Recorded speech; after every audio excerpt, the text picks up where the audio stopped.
So what I wanted to talk to you about was the massive online open course that we made here at the university. MOOCs have gone through an interesting process where they were going to save the world and where they were going to destroy the world. And right now I think we're at a place where we are, can evaluate them for what they are and what interesting technologies we can use and affordances that they have to do some interesting work. The course that we created was Understanding Video Games. It's part of a certificate in computer game development that we have here at the university. It is, in fact, in the middle row of courses. It ended up being extraordinarily popular, had a huge waiting list, and so we were trying to figure out a way that we could sort of meet the demand of the students who wanted to take it, but also use the course as a platform to promote the university generally and some of the fabulous research we have going on in computing science and in the humanities computing program. So what we created was Understanding Video Games on the Coursera platform. And what I want to talk to you about is the sort of two competing priorities that are going on when you're trying to create a new, trying to work with a new technology. The first is that how do we create a system where we can exchange this, where I can talk to you and look at you in the face, where we give up that, but we gain having thousands and thousands of people taking the course at the same time. What are some of the, sort of to simplify McLuhan, what can we gain and what can we lose with the addition of this new technology?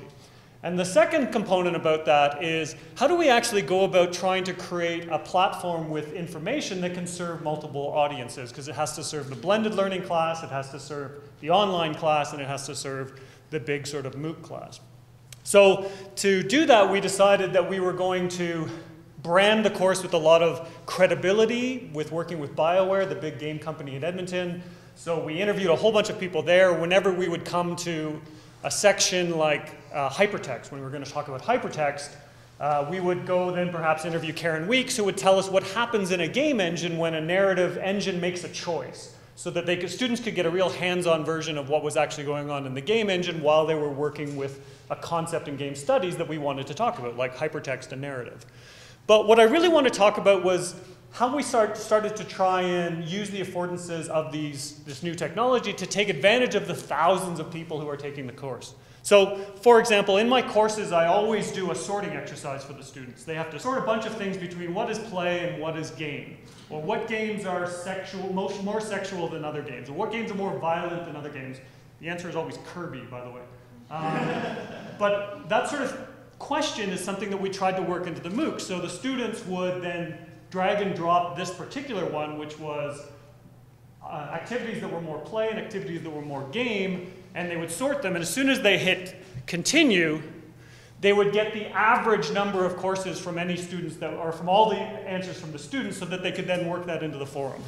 Then they would have an article, they would work it into the forum, and they would have that conversation. The big one I want to talk about very quickly now is the avatar creator, which we made. It was a sort of way in which we could do a sort of ice break for the students. They would create a character that would represent them. They went kind of crazy with it. It was fabulous as an example. They made me. They made me again. But what we did was take all of the data from their avatars and then, without telling them that we were going to do that, and show them, here are all the skin colors of the characters that you created, and then compare that to demographics in the industry, so they don't know they're doing this as an object of study, but it becomes their object of study later in the course. Because we can't depend on them having played games or particular types of games, but we can depend on them having done this course.